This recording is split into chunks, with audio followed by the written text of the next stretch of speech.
আসসালামু আলাইকুম রহমতুল্লাহ।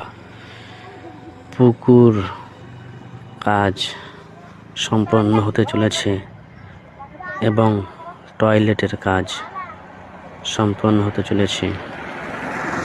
প্রায় 50,000 টয়লেট করা হয়েছে।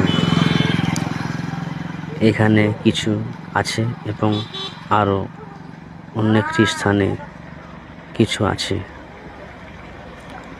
আলহামদুলিল্লাহ, আল্লাহ পরিশ্রমকে কবুল করুক সবার।